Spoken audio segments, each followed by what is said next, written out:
This loser thought transferring schools would finally give him a break from getting his ass handed to him every day. Turns out luck hates him because the new school isn't peaceful at all. It's basically a hentai convention disguised as high school, where students punch, kick, and sometimes grind on each other like it's some weird cardio class. Meanwhile, our loser spent years getting roasted, stomped, and slapped around like the universe's personal dildo. Now he's tossed into a meat grinder of sweaty fights, bruises, and kids who fight harder than they flirt. Can he survive without getting bent over by every random thug with Diddy oil, finally land some hits of his own, and claw his way out of the school's nightmare-level fighting arena? It all starts with our loser boy Gilso riding in the car, glued to his phone like it's a life support system. His fingers are flying over the screen, completely ignoring his dad yelling from the front seat. Mom tries to step in, giving him the sharp, "I'm serious" tone, but he's deep in game mode, probably imagining himself as some hero instead of the sad, weak potato he feels like. Through the rearview mirror, his father glances back, and that's when something shifts in Gilso's expression. His eyes look different somehow as one thought keeps looping through his head on repeat. His dad must be ashamed of having such a weak, pathetic son. All those moments of getting bullied flash through his mind like a highlight reel he can't turn off. His mother speaks again, this time sounding irritated, telling him that if kids at the new school hit him or mess with him again, he should just leave. She insists she doesn't want him under any pressure, that he should live however feels comfortable. Gilso mutters something under his breath, calling her a liar. He remembers clearly that his mom was crying and begging for the school transfer. Now she's the one saying he can quit whenever. She's the one who wanted them to move in the first place. Eventually, the game ends in Gilso losing. He puts the phone down and stares silently out the window. A dark thought creeps into his mind. Maybe he should just end his life. As they pull into Gates High School, his heart starts pounding hard in his chest. The moment he steps inside, all he can think about is running away. He wishes something would happen. Some disaster, maybe even North Korea invading. Anything to get him out of this. Standing in front of the classroom, he hesitates before managing to get the words out. He introduces himself as Gilso, mentions that he is from Seoul, and notes that this is his first time studying here. He lowers his head and mutters that it is nice to meet everyone. Deep down, he wishes time would freeze in that moment. No more awkwardness, no more tension. Then something unexpected happens. Applause fills the classroom. The students actually seem excited to see him, welcoming him with what looks like genuine warmth. Some call out welcomes, others smile and say nice things. Everyone seems genuinely friendly. One boy whispers to his fellow about how they finally got someone from Seoul in their class. Another one laughs and tells him not to act like some country bumpkin. Someone else calls out, inviting Gilso to sit with them. Gilso stands there shocked, realizing that they actually seem nice. After the bell rings, one of the boys approaches him directly, calling him the new kid. Gilso looks at him cautiously and responds quietly, his voice barely above a whisper. But inside his head, flashbacks start flooding in, scenes of past bullying replaying like some nightmare he can't escape. He remembers a boy yelling at him about bringing the wrong kind of bread, threatening him, asking if he wanted to die. But this time, the boy's tone comes out friendly. He places a hand on Gilso's shoulder and introduces himself as Jin, acknowledging that being new means not being used to things yet. He suggests going to the convenience store, offering to show Gilso around the school. Gilso, still tense and nervous, agrees to go along. Outside the store, holding a juice box, Gilso finds himself thinking something that hits him hard. This is literally the first time he's casually gone to a store with someone like this, like an actual friend. Jin starts laughing and points toward his friend, making some joke about the guy's eyebrows. Gilso looks confused, not really getting it. Meanwhile, Jin keeps going, joking around about how that's why the friend's girlfriend dumped him. Gilso cracks a faint smile and jokes that the eyebrows are kind of charming. Jin fires back, teasing that Gilso must have terrible eyesight. The friend snaps at Jin, telling him to worry about his own face first. Gilso watches the students around him, everyone laughing, chatting, casually throwing their arms around each other. Everyone looks so genuinely happy. The thought crosses his mind that maybe, just maybe, he could feel that way too someday. Then he accidentally bumps into someone, and juice spills all over the guy's shirt. The boy reacts, pointing out that it got all over him. Gilso immediately panics, apologizing frantically and offering to pay for dry cleaning, saying he'll see him in class. But the boy just smiles, pats Gilso's shoulder and tells him it's fine, though he appreciates the offer. Then he just walks away like it's no big deal. Seeing that, Gilso stands there stunned. The guy was so kind about it. The thought starts forming in his mind that maybe he can actually live a normal life here. Back in class, Gilso closes his bag and decides that's enough for today. He thinks back on the classroom vibe, where everyone was so chill, so genuinely friendly. He realizes he was probably scared for no reason. A bit of relief washes over him as he thinks that maybe moving here was actually a good thing. Soon, Jin approaches and inquires about Gilso's plans for the day. Gilso admits he does not have any. Jin smiles and proposes that Gilso accompany him somewhere, to which our boy agrees. Outside, as they walk together, Gilso starts thinking about how they've been walking for quite a while now, wondering where Jin is taking him. He questions Jin about it, pointing out that this place seems pretty far. Jin smiles and explains that he wants to show him a special place, that whenever a new student joins, going there is basically a requirement. Gilso hesitates for a moment, then decides he should just go along with it. He turns back toward the city lights and suddenly realizes just how far they've walked from the inner city. Jin suddenly questions if Gilso has ever tried boxing. Gilso admits he has never. Jin laughs softly and warns him that he will need a bit of courage, noting that they are almost there. As they walk, Gilso notices bruises covering Jin's body. The sight brings back memories of his old school. The bullying, the fear, everything flooding back. He begins to worry that it might be happening again, and hesitates. When he stops, Jin notices and asks about it. He stops for a moment, forces a smile and suggests that he should probably go now, maybe some other time. As Gilso turns to leave, Jin places a hand on his shoulder and reassures him that they are almost there, insisting he take a look, he will love it. Gilso hesitates but ends up following anyway. Together they arrive at this large factory-like building. Bright lights glow from inside the place. A sudden thought strikes Gilso that it was all a lie. The sweetness, the smiles, maybe it was all fake. Maybe he's about to get oiled up all over again. But as soon as the door opens, what he sees leaves him completely stunned. In the middle of a huge fighting ring, two boys are boxing while the crowd all around them screams at the top of their lungs. The air is filled with shouts, the sound of punches landing, bodies dodging, and pure adrenaline pumping through everything. Gilso just stands there frozen. Noticing his reaction, Jin smiles and leans slightly closer, inquiring if he is truly shocked by what he sees. He explains that this is their school's fighting arena, their biggest privilege, only for their students. As Gilso stands there in disbelief, a voice shouts from the crowd, calling out to them. Jin grins and tells Gilso, "That's the president of 6 Gates High, Jang Chung." Jang looks at Jin and questions who he has brought along. Jin clarifies that Gilso just transferred today and is in his class. Gilso glances at Jang, noting how absolutely terrifying he looks, and wonders if this guy is really just a high school student. In the boxing ring, the boy with thick, heavy eyebrows points at Jin and yells that he's coming for him, insisting he will teach Jin not to make fun of his eyebrows. Gilso is pretty shocked seeing Jin getting ready for the fight, when suddenly the same heavy voice greets him. It's the same tall guy, introducing himself as Jang Chung, the president of the 6 Gates High Student Council. As soon as Gilso sees him, only one thought runs through his head, that this guy is huge. All around them boys cheer and shout. They're fighting, but somehow they still look like friends. Jang laughs loudly, noting that this year's freshmen seem interesting. Meanwhile, Gilso keeps wondering who this guy really is. Jang explains that this is the real face of their school. Seeing Gilso's confused expression, he continues, clarifying that there's no bullying here, but there is violence, and it only happens inside this ring. Gilso reels at the revelation while Jang locks eyes with him and acknowledges that Gilso has probably been through a lot. He emphasizes that the school is for people who stand equal in the face of violence. Gilso stares at the ring, repeating the words in his head that they are equal, in the face of violence. Then Jang lays out the rules. Rule 1 states that only 6 Gates High students may enter. Graduates, dropouts, and expelled students are banned. Rule 2 specifies that every fight is one-on-one, and that no weapons are allowed. Rule 3 declares that the Student Guidance Council serves as referees and decides when a fight ends. With this, he rests a hand on Gilso's shoulder. Suddenly, another voice calls out, asking if the new kid has arrived and where he's been. Gilso turns to see the boy he met earlier, who signals him to come up as they need to settle the cleaning fee. Jang chuckles, noting that Gilso's opponent is already ready, and suggesting he learn while he fights. Gilso tenses, trying to object while Jang continues with Rule 4 that violence outside the arena is strictly forbidden. Any conflict must be settled in the ring. Most importantly, he urges Gilso not to be afraid and to embrace the fight. Now Gilso stands alone in the center of the ring, his heart pounding as the noise of the crowd presses in on him. As he looks around, memories flash through his mind. He recalls being bullied every single day, feeling powerless and afraid. A wave of doubt hits him, and he wonders how he's supposed to find any enjoyment in a fight, especially against an opponent like this.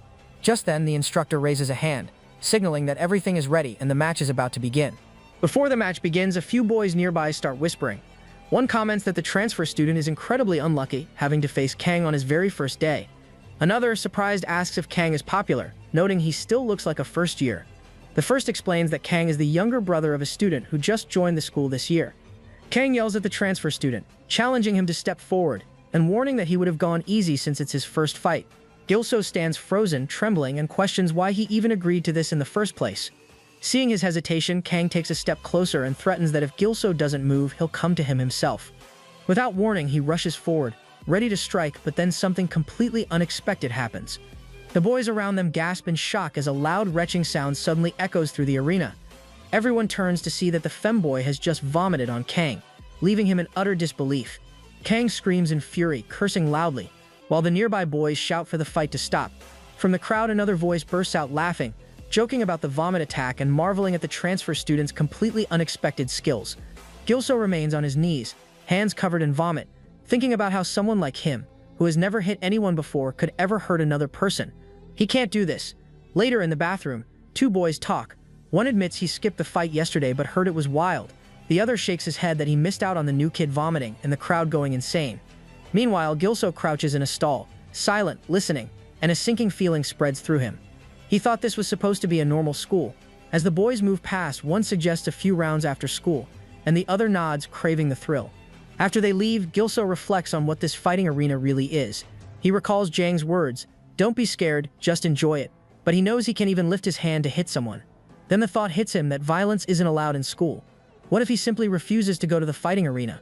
Meanwhile, in the classroom, Jang powers through push-ups with two boys sitting heavily on his back, sweat dripping from his brow. As Gilso walks in, his jaw drops, completely stunned by the display. Jang laughs loudly, shouting that he's finally reached 1,000 push-ups and joking that next time he'll take 3 boys on at once. Pause. Gilso can only stare, unable to believe someone like this could be a high schooler. Noticing him, Jang locks eyes with Gilso, daring him to speak. After a brief hesitation, Gilso admits that he wants to know more about the fighting arena. The room immediately bursts into teasing, the boys laughing and jeering at his curiosity.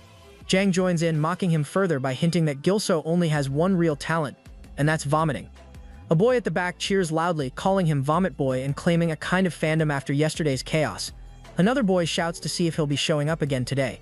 Gilso bows his head, shaking it firmly, and declares that he won't enter the arena anymore. Hearing this, silence falls over the room like a hammer. Jang folds his arms, unimpressed, and points out that Gilso isn't even injured, implying that his retreat is purely out of fear rather than necessity. Gilso shrugs, claiming that he doesn't want to hit anyone and doesn't even find any fun in something like that. Hearing that, Jang steps close, grips his face, revealing that this means he can hit Gilso without limits. Gilso freezes, confused, while Jang moves aside and announces to the room that as school president, Gilso is officially outside the protection of the fighting arena. Gilso just stands there with disbelief written across his face. As Jang leaves, he sits in class with his head buzzing with thoughts about the protection of the arena, wondering what it even means. What kind of school is this?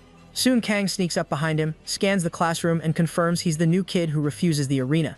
Our boy also recognizes them as the same guys from yesterday. Without warning, the boy shoves Gilso's head onto the desk, grinning. He leans in, claiming Gilso as his slave, and promising to teach him what life outside the arena really looks like. The rest of the class chats and laughs as if nothing is happening. The boy lifts Gilso's head and drives a knee into his face, sending him sprawling to the floor. A boy nearby smirks, calling it a clean knee strike. Another laughs, mentioning he heard Gilso transferred here because he got beaten up at his old school. The attacker looks down at Gilso, amused. He mocks him, claiming he could tell from the first punch that Gilso is the type to get beaten up. Then, in front of everyone, he orders him to show up at his class every break. Still on the floor, Gilso finally understands what Jang meant, that the protection of the fighting arena isn't about safety, it's a shield. Without it, violence is one-sided. It's only allowed against you. The boy keeps kicking him while Gilso sits there, realizing the truth. His downfall has begun all over again. After the beating, our kid goes straight to the staff room and reveals to his teacher that he wants to drop out, which surprises the teacher since it's happening after just a week. Gilso sits at his desk, explaining that he's already focusing on his exams and that it's what matters most. The teacher sighs, unable to change his mind, and tells him to do what he thinks is best. Gilso lowers his head with guilt pressing heavy on his chest. He's tried everything, but it wasn't enough. His parents don't deserve a failure like him. As he walks out of the school building, a quiet thought settles in.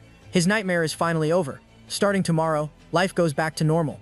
Just as he thought it was over, Jang appears in front of him. His expression is sharp, his tone demanding, questioning why Gilso isn't fighting and what his problem is.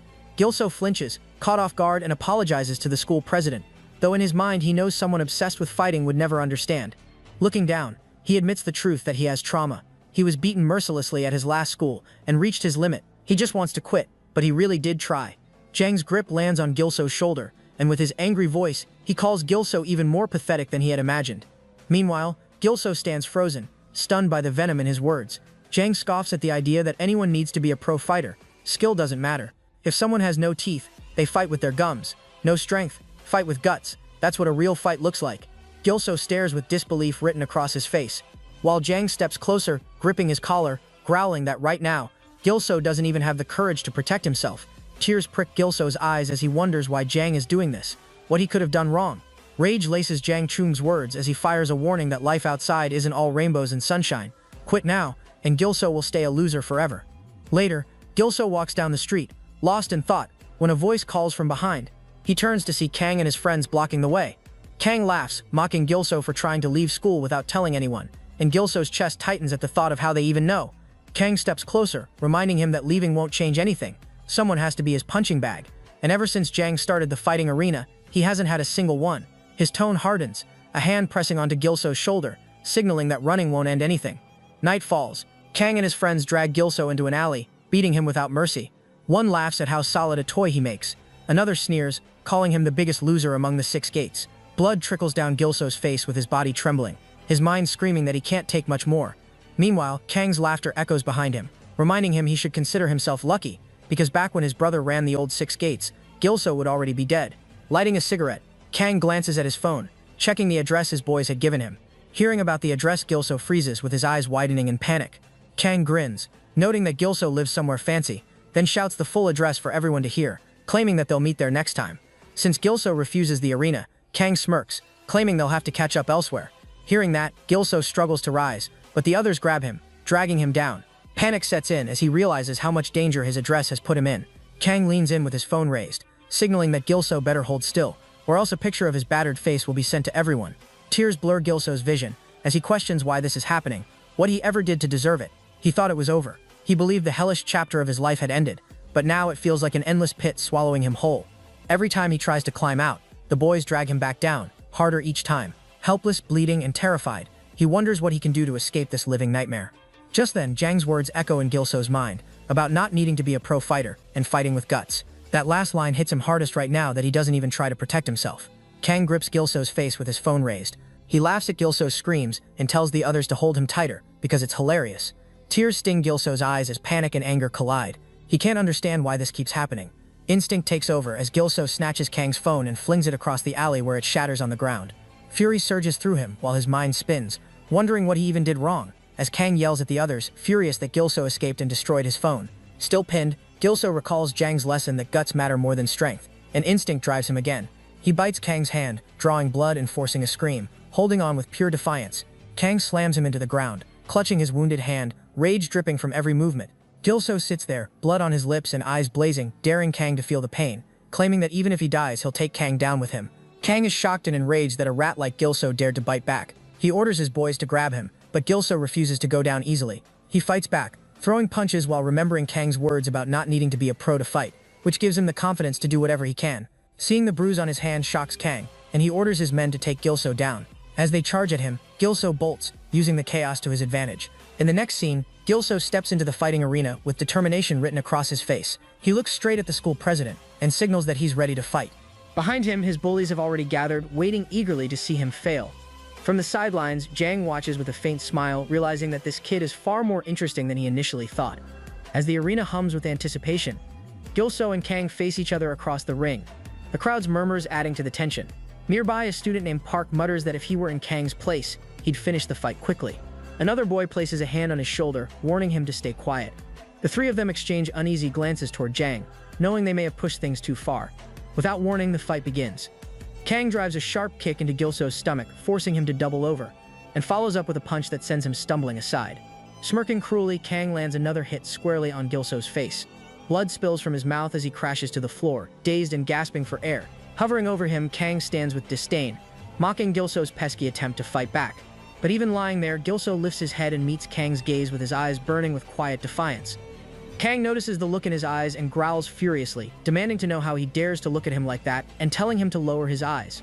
Kang slaps him hard across the face and continues saying that losers like him who forget their place and try to climb higher, this is what happens to them. Kang keeps striking Gilso, mocking him to stay in his place if he's such a loser. Each blow lands harder than the last until a final kick sends Gilso crashing into the arena wires. The freshmen watching whisper in shock, some saying Kang's cruelty is unreal while others wonder if Gilso might actually die at this rate. Kang pauses for a moment, catching his breath and wondering if he went too far, but before he can think more, Gilso starts to rise. Kang stares in disbelief, unable to understand how he's still moving after that beating. He steps closer, threatening him to stay down, but Gilso only meets his gaze and dares him to go ahead. For a second, Kang freezes, stunned by the resistance. Then Gilso's eyes flash red and his whole demeanor shifts. He grabs Kang by the hips and drives him backward with raw force, shouting that after all the pain he's endured, death would be easier than this. The slam shakes the ground as Kang hits the floor. Seeing that, the crowd erupts, some gasping that the weak kid actually has moves, others laughing at how fast the tide just turned. Meanwhile, Kang grunts, realizing he let his guard down at the worst moment. Gilso draws back for another hit, but Kang reacts first and lands a punch square across his face. With this, he mocks Gilso for thinking he could win with such weak punches. Fueled by anger, Gilso remembers Jang's words about using willpower and guts when strength isn't enough. Then, without hesitation, he slams his head into Kang's face, and blood bursts from Kang's nose. The freshmen erupt, amazed that Gilso actually has fight in him. Jang also watches quietly, noting that when adrenaline takes over, pain fades, though Gilso's body is already close to its limit. To him, this boy Gilso feels different. Back in the ring, Kang regains his stance and kicks Gilso back, standing tall as he taunts him. But Gilso rises again, staring him down coldly. He wonders if this is really the strength of the bullies he's feared all this time. The crowd begins cheering for him, and their voices push him forward. With all that in mind, Gilso charges ahead, determined to strike, realizing he has nothing to fear anymore. Just as his punch closes in, Kang's uppercut lands first, slamming into Gilso's chin and throwing him off balance. The blow sends him crashing to the ground. The arena falls silent for a moment before the announcer declares Kang the winner. Kang walks away, leaving Gilso lying motionless on the floor. Hours later, Gilso slowly wakes up, disoriented and sore, realizing he must have blacked out during the fight. He thinks about how he tried his best, that all he wanted was to hit Kang at least once. He reflects on his mistakes, how he should have read Kang better, taken his time, maybe aimed lower like he did before. But deep down, even through the pain, he knows he gave it everything he had. Frustration builds inside Gilso as he wishes he were stronger. Just then, Jang appears before him, and Gilso quickly gets to his feet. Jang notes that he seems to be doing better, mentioning that as student council president, it's his job to check on students who collapse during matches. He reminds Gilso that the arena isn't meant for anyone to die in. It exists to protect students. Hearing that, Gilso lowers his head. As Jang turns to leave, he adds that this will be the last time Gilso can be here, since starting tomorrow, he's no longer a student of Six Gates High School. Gilso remembers that he already applied to drop out, but something in him resists the thought. Jang nods and tells him to take care, but before he can walk away, Gilso calls out and asks what he has to do to become stronger. Jang pauses with a hint of surprise crossing his face, before he laughs lightly. He excitedly tells Gilso that helping weak students is also part of his job, but he wonders if Gilso is truly ready for what that means. Before Gilso can respond, Jang suddenly steps forward and drives a punch straight into his stomach. Blood bursts from Gilso's mouth as he collapses, gasping for breath. As the boy crouches beside him, Jang explains that this is only the beginning, and that one day he'll be strong enough to dodge a punch like that. Gilso stays on the ground, silent and trembling, thinking about how his entire school life has been spent in the way of others. He gets a flashback of his first year of middle school, when he was playing with his friends and a stray slipper came flying toward him. The boys quickly apologize, asking if Gilso is okay. He gives a weak smile and insists he's fine, but inside he knows that moment changed him. That was the day he realized how powerless he really was, all because of something as small as a slipper. Suddenly, one of the boys hits him, demanding the money he was supposed to bring every week. The rest join in, throwing punches and insults. One says anyone who doesn't listen deserves to be beaten, while another laughs about how Gilso doesn't even have the courage to talk back anymore. They keep hitting him, shouting that next week he better bring double the amount. As the blows keep coming, Gilso's thoughts blur with pain. He realizes how weak he's become, unable to defend himself at all. Coming back to the present, he stands before Jang once again. Determination burns in his eyes as he begs to be trained, admitting he can't live like this anymore. Jang gives a faint smile, remarking that it's his responsibility to make weak students stronger. After his first class, Gilso walks out holding his side, feeling like Jang might have actually broken one of his ribs. He remembers being told to come back after the break to do it all again, and that thought alone makes him realize how intense this training is, but also how it's slowly making him stronger. Lost in thought, he's suddenly called out by a friend who's surprised to see him still around after submitting his dropout form. When Gilso mentions that he's decided to stay, his friend can't help but smile, thinking maybe this kid's finally growing some courage. As they talk, Kang shows up with his gang, mocking Gilso for returning and throwing a few taunting remarks his way. On his way past, Kang leans in and mutters a quiet threat meant only for Gilso to hear, before walking off with a smirk. The words hit hard, but instead of fear, they spark anger inside Gilso. He clenches his fists, determined that one day he'll be strong enough to make Kang pay for every humiliation he's ever faced. During break time, Gilso is shown facing Jang, who's mercilessly training him through brutal punches. Each hit lands hard, forcing Gilso to stay conscious and focused even as blood spills from his mouth. Kang doesn't let up, demanding that he keep his eyes open and learn to read every strike. When Gilso tries to protest, calling the whole thing insane, Kang only hits harder, declaring that this rooftop will be their training ground for the next few days. The beating continues until Gilso, battered and gasping, realizes this fight isn't a lesson. It's a complete one-sided assault meant to push him past his limits. As night falls, the arena lights up where Kang dominates another opponent with vicious precision. Students watching whisper about how cruel he's become since his fight with Gilso, joking about the headbutt and the puke incident that humiliated him. Their laughter fades when Kang suddenly appears, daring them to fight him instead. They quickly back down while Kang walks off, muttering in frustration.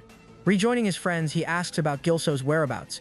They tell him Gilso hasn't been seen since break, and that he might have already rejected the arena. Remembering Jang's words about Gilso no longer being under the arena's protection, Kang grins to himself, already plotting something. Meanwhile, Gilso is out on the field, drenched in sweat as he runs laps. He pushes his body to its limit, thinking that strength alone isn't enough, he needs speed too. His focus breaks when the roar of motorbikes approaches. A group of delinquents speeds toward him, deliberately ramming into his side. Gilso stumbles as one of them yells about his scratched bike and demands money, claiming he owes millions for the damage. Our boy is stunned as he hears the outrageous amount demanded and tries to explain that he was only the one who accidentally bumped into the bully.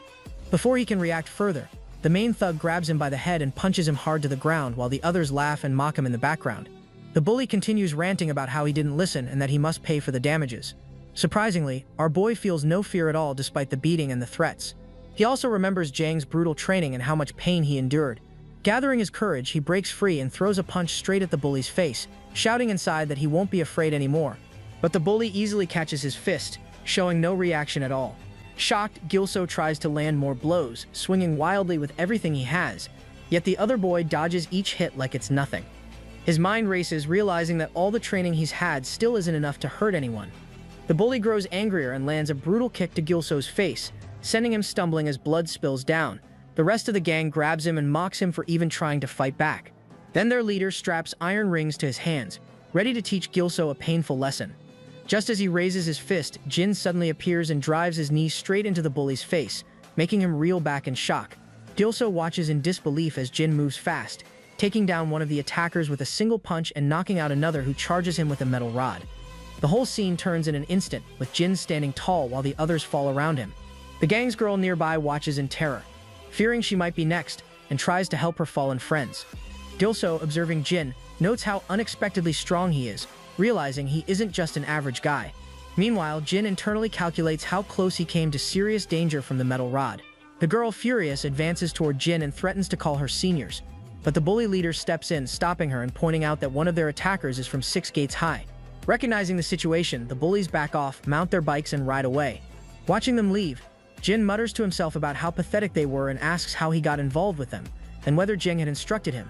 They sit together, discussing the fighting arena and how training alone isn't enough, so Gilso is also working on stamina. Jin teases Gilso about his moves during the fight, acknowledging that while he performed well, he isn't ready to handle multiple opponents yet. He expresses a little envy that Gilso had the chance to train with Jang. Gilso recalls the moment the bully realized he was from 6 gates and left quickly. Jin explains the significance of 6 gates high, noting it's a school famous for producing fighters, and that its gang history goes back to a time when even ordinary students engaged in violence. Gilso listens, realizing that his school carries a reputation that explains why the bullies back down. Jin explains how Jang built the fighting arena at their school and introduced new rules that made everyone follow them, which stopped most of the fights in 6 gates. He warns that if the arena or Jang ever disappears, the school could quickly return to chaos, since there are still troublemakers who want the old violent ways back.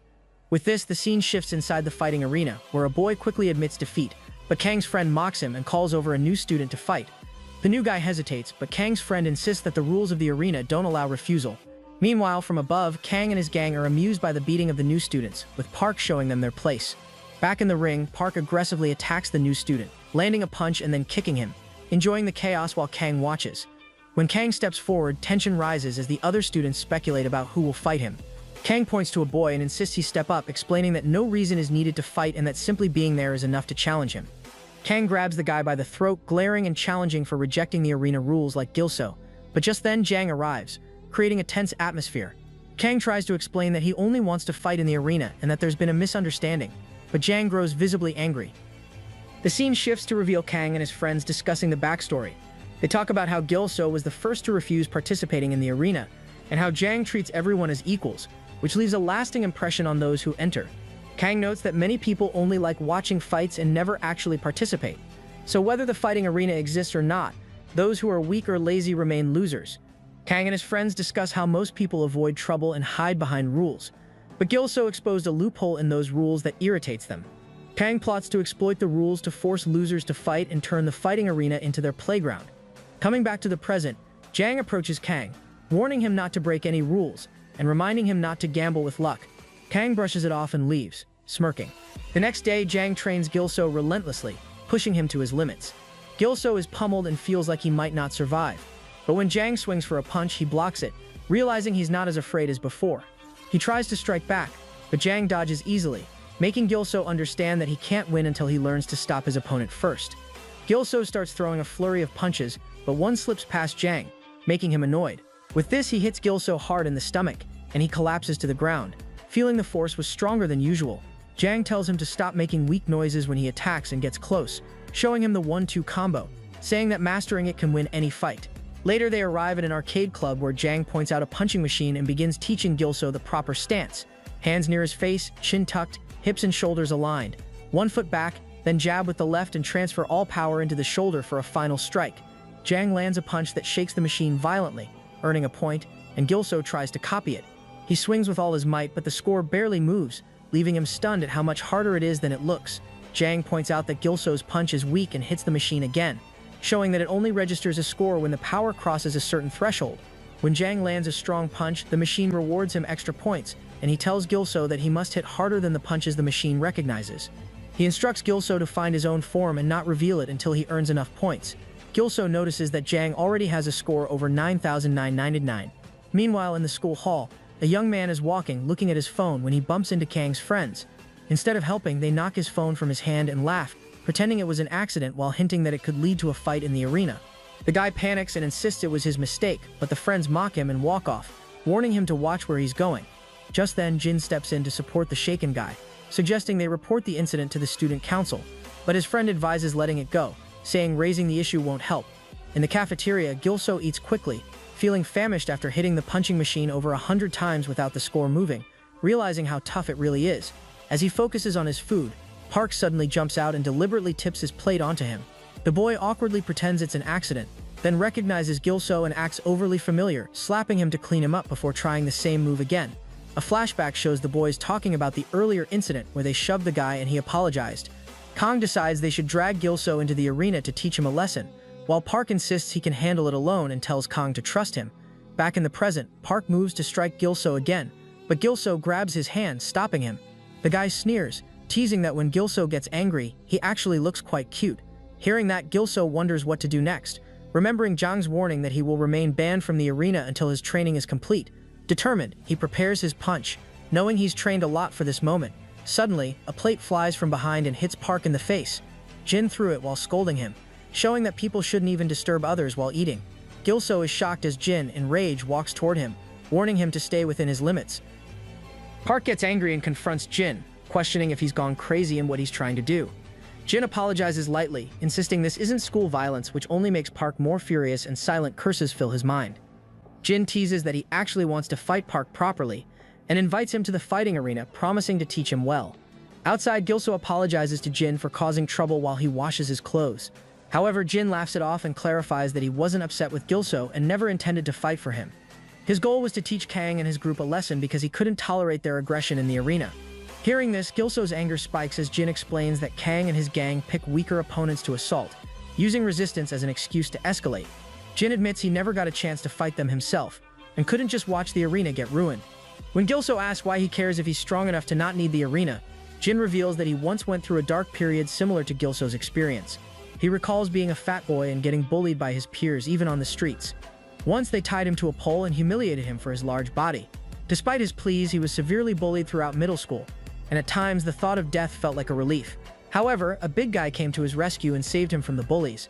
As the bully ran away, Jin thanked him, but instead of replying, the guy handed him a flyer about diet boxing and asked if he was interested. Seeing the paper, Jin became curious about boxing and later learned that the man who rescued him was the director of a nearby boxing gym. He tried boxing for the first time and became obsessed, training intensely until he transformed completely.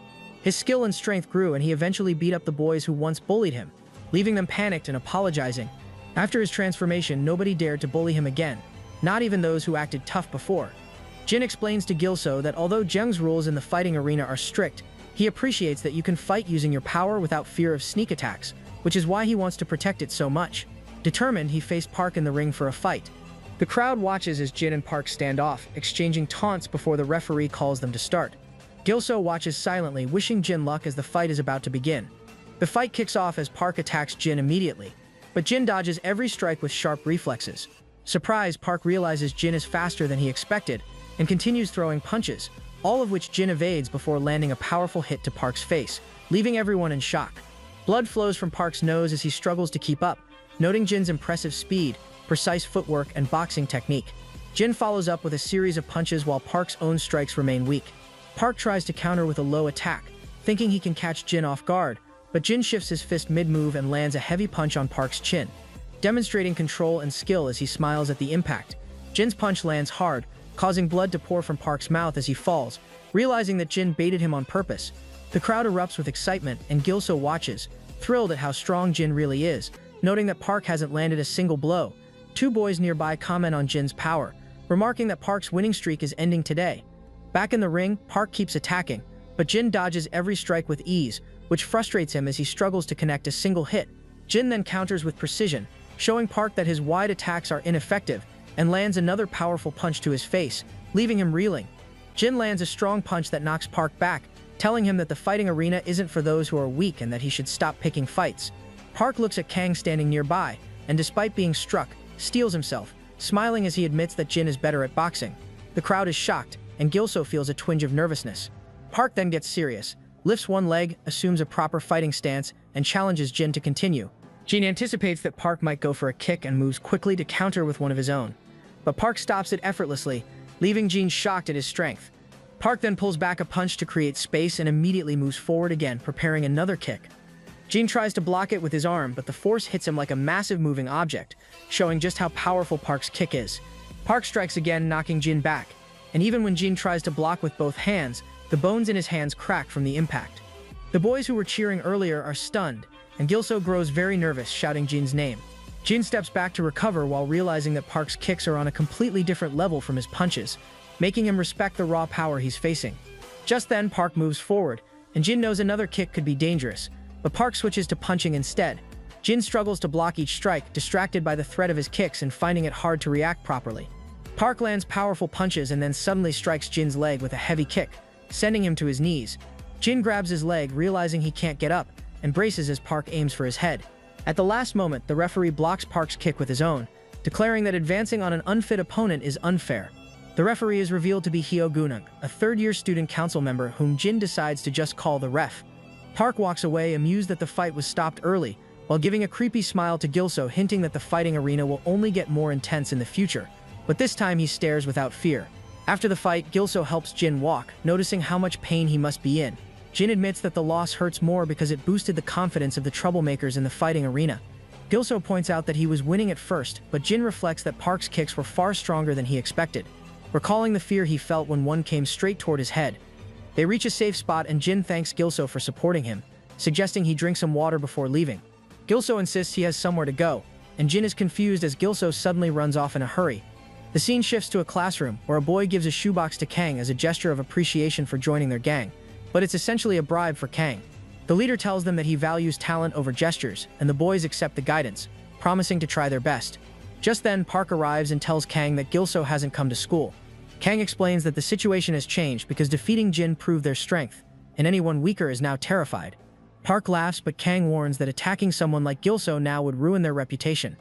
A tall boy from their group questions whether they should recruit through the fighting arena, but Kang remarks that it's time to move to the next step, since the first years have already been defeated.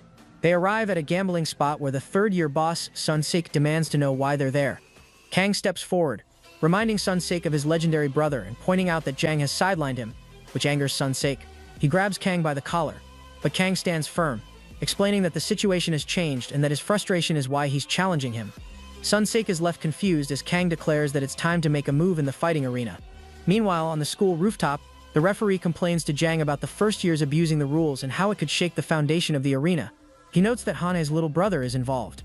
Jang listens quietly and reflects that even if the rules were broken, the fighting arena must stay intact, questioning whether intervening would really fix anything. Just then Jang's phone rings, and he notices Gilso calling. The scene shifts to the gaming club where Gilso sits on the floor, having scored a perfect hit on the punching dummy, which is covered in blood. Jang is surprised, and Gilso requests him to teach the next lesson. Earlier, after running away from Jin, Gilso rushed somewhere, recalling Park's intense glare in the fighting arena and telling himself he needed to get stronger fast. He reached the gaming club and began striking the training dummy with all his might, thinking that hard work was his only option and that even weak fists could win if he struck enough times. He remembered Jang's lesson about hitting with full force and finding his own form.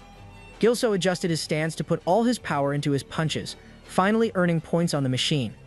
He kept punching relentlessly, his hands bruised and bleeding as the score climbed higher and higher from 134 to 78 to 391, until he reached 4628 and eventually maxed out at 999 points.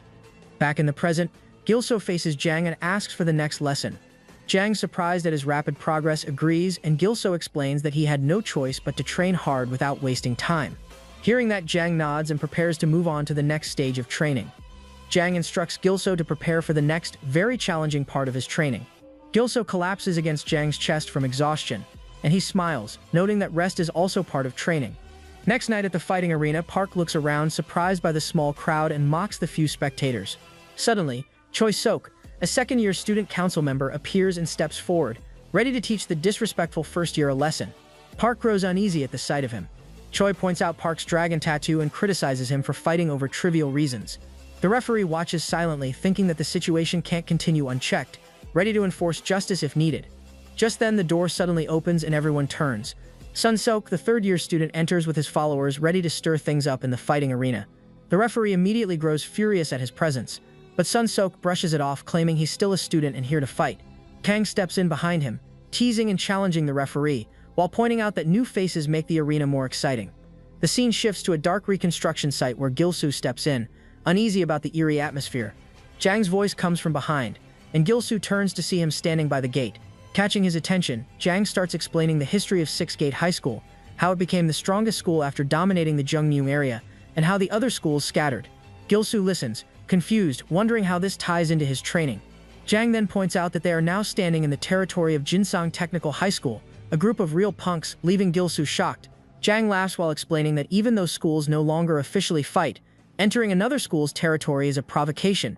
Gilsu grows alarmed as he suddenly slams the main gate shut and orders him to find the other open gate using his own strength, leaving him shouting in frustration. Suddenly, a motorcycle roars up and a biker appears, questioning who's shouting so loud in their territory. Gilsu freezes as the biker smirks and recognizes him as a Six Gate High School student. These are the same boys who bullied Gilsu on his way home.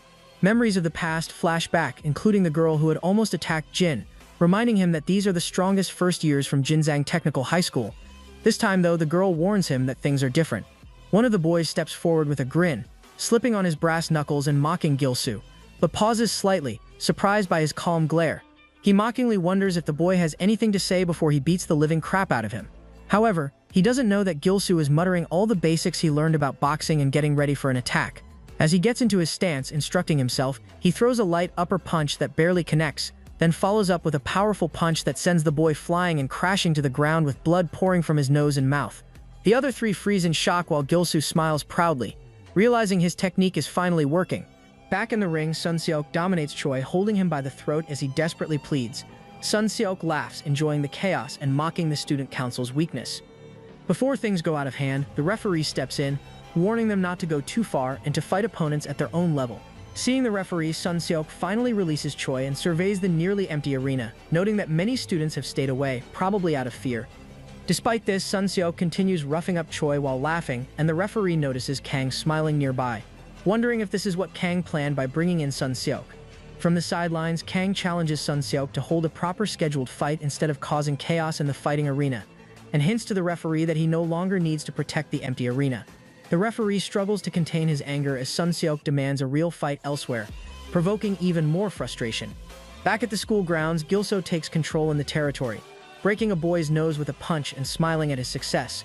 Another boy tries to hit Gilso but gets sent flying, and a third boy meets the same fate.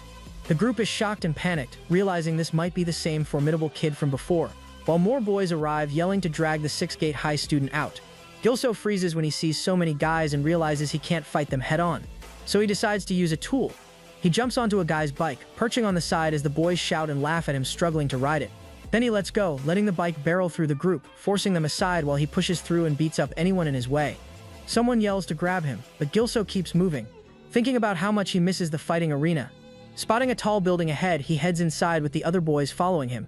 As our boy reaches the top of the stairs, he holds his ground and dares the others to come at him as they arrive. One by one they climb up, but Gilso lands heavy punches that knock the first two down, slowing the others behind them. On the narrow stairs, he uses the high ground to his advantage, taking them on one at a time while thinking he might escape if he keeps this up. Just as he feels hopeful, a boy from above comes down with a powerful kick that knocks Gilso to the floor. Doing that, the attacker complains about being interrupted mid-meal by someone in a six-gate uniform. Gathering himself, Gilso spots a tough guy on the upper floor and rushes to attack, but he takes a hard punch to the face and realizes this guy's strength is on another level. The boy orders the others to beat Gilso within 10 minutes, then leaves, leaving Gilso to face a group of punks suddenly encouraged. One swings a bat while another kicks him, but Gilso blocks and dodges with both arms, thinking this fight won't get him anywhere. The senior starts walking down the stairs, complaining about how useless the first years are. However, to his surprise, Gilso manages to fight his way down, jumps from above, and smashes his head against him, injuring him before tumbling to the floor. The senior shouts at his boys for failing to stop Gilso, threatening them furiously, but Gilso laughs and uses the chaos to escape the building. He spots the rear entrance and heads for it, but the roar of a motorcycle behind him makes him pause. The biker stops in front of him with someone tied to the back, revealing the motorcycle's owner. Smirking, the rider mocks Gilso for defeating his boys and laughs at his appearance, calling him cute. This boy is Hwang Hyukjin, the boss of Jinsang Technical High School. Gilso watches in anger as the boss drags someone behind his motorcycle and thinks this is pure psycho behavior. The rest of the boys who were chasing Gilso finally catch up to them. The boss greets them casually and notes they must have lost to Gilso too based on their appearance. He orders them to wait while he gives them the same love he just delivered to the boy he dragged. One of the seniors protests and insists they can handle Gilso themselves. This angers the boss enough that he releases a powerful aura that moves like a snake while warning them not to touch his prey. The display frightens all the other boys into silence. Meanwhile, Gilso takes this moment to assess his opponent and realizes this must be the boss of Jinsang Technical High School. He notices the boss is shorter than him and less muscular than Jang, which makes him think he might actually be capable of winning this fight. He decides not to waste time and remembers Jang's advice about using 1 and 2 combos against any opponent. With this, he moves forward and attacks with a back fist, but the boss dodges by bending down. Doing that, he laughs at the attempt and calls Gilso cute before grabbing both of his legs. The boss's grip shocks Gilso as he feels the incredible strength behind it. Before he can even react, the guy slams him hard into the ground, making him bleed. Laughing at his own brutality, he tells Gilso not to pass out yet since they're just getting started. Then, without hesitation, he grabs Gilso with both hands and slams him down again, this time with even more force, causing further injuries. As the pain overwhelms him, Gilso begins to fear he might actually die from the beating. Nearby, one of the boys who had been chasing him earlier laughs at the scene, commenting that the hospitality is going well and questioning why Gilso even came here. Back at the fight, the boss lifts Gilso up by the collar, mocking him to struggle more because of how cute he looks. In response, Gilso kicks him hard in the face and calls him a midget, asking why short people keep calling others cute. Then turning the insult back, he calls the boss cute instead. What is this foreplay? This immediately sets the boss off, and he angrily repeats the word back at Gilso. Watching from the side, the senior boy becomes frightened and remarks that Gilso really wants to die. Another boy, confused, asks what the problem is, prompting the senior to explain. He reveals that the boss was bullied for being short when he was younger. Because of this traumatic past, no one is allowed to use the word cute around him under any circumstances. The sudden shift in atmosphere throws Gilso off, as he watches the boss's demeanor change completely. Determined to fight back, he forms a fist and tries to attack, but the boss climbs onto him with both feet, laughing and telling him to enter his hell. Without pause, the boss takes Gilso down to the ground and wraps his legs around him in a hold that prevents Gilso from breathing or moving. The boss laughs and thanks him for being such a cute and tasty meal.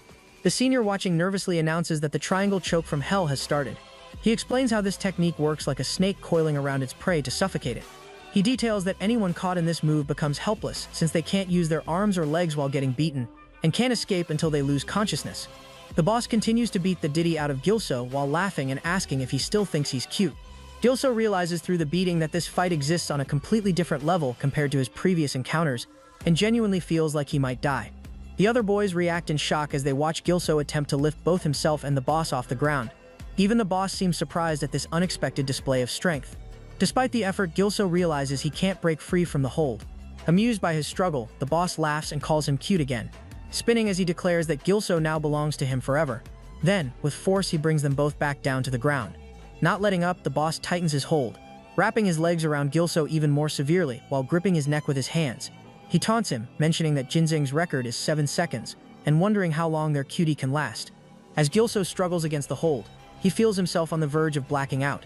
Desperate to stay conscious, he fights to maintain his focus, refusing to lose to someone like this ever again.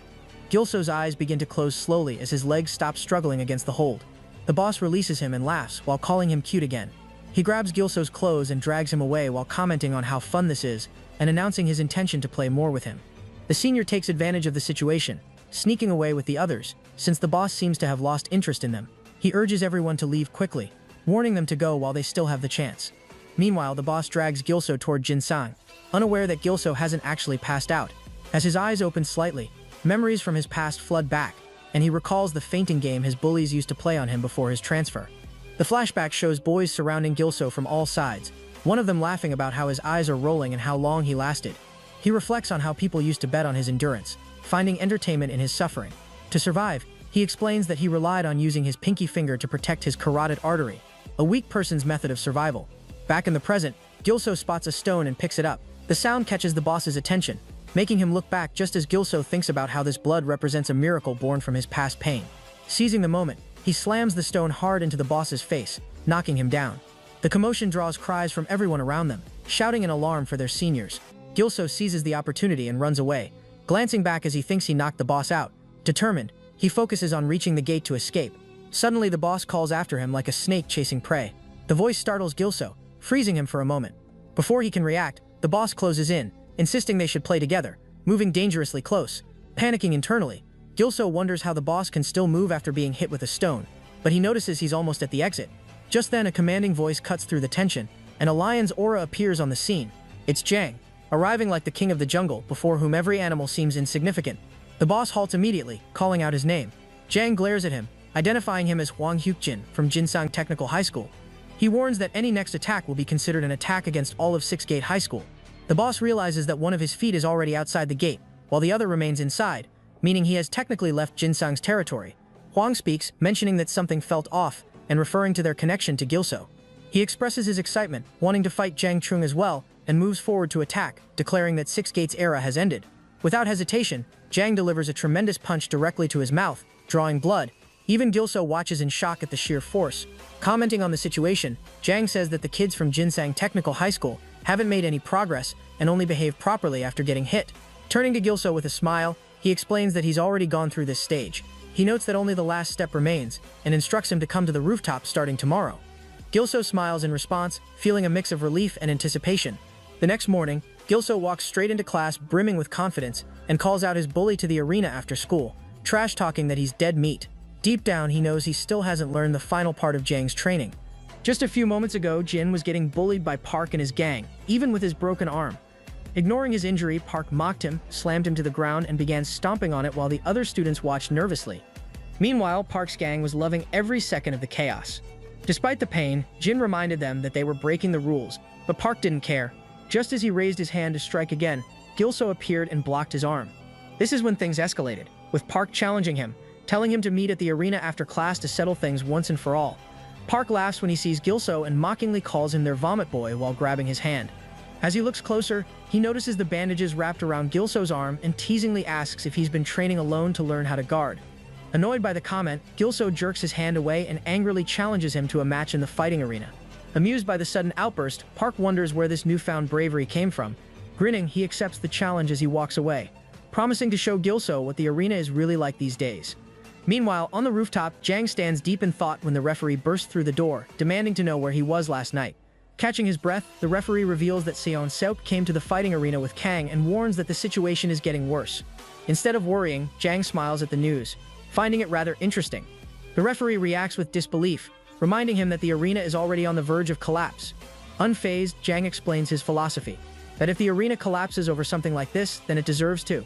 He compares it to a polluted river that purifies itself naturally, saying that power suppression or perfect rules were never what made the arena enjoyable. To him, meaningful change only happens organically, not through one person's control.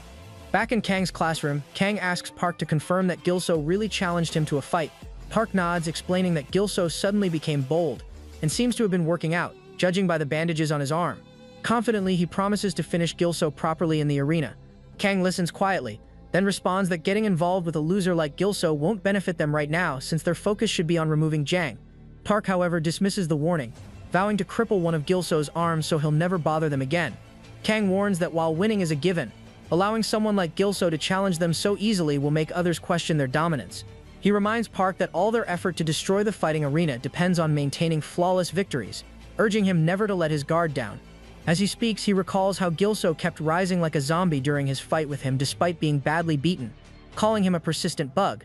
Meanwhile, outside, Jin's friend angrily confronts Gilso, demanding to know what he was thinking by challenging Park after seeing how he fights. He points out that even Jin couldn't beat Park and questions how Gilso expects to win. Hearing this, Gilso begins to realize he acted impulsively and starts doubting whether going against Jang's instructions about the final training was the right choice. His mind flashes back to Jang's words, telling him to come to the rooftop for his last training session. Jin tries to stop him, urging Gilso to cancel the fight and explaining that even with Jang's training, fighting is still dangerous for him. He warns that those who left school and now fight in the arena use dirty tactics, insisting the result is already obvious. Concerned for his friend, he offers to handle Park himself once he recovers. But Gilso refuses, reminding Jin that he got injured while protecting him. He reflects on how the morning hallway incident used to be his everyday reality, being ignored and treated like a circus clown for others' entertainment. With quiet determination, he says he doesn't want to become like those people. Instead, he declares that his first opponent should be Park. He wants to finish what started in the cafeteria, and insists he's ready, no matter how dangerous Park might be.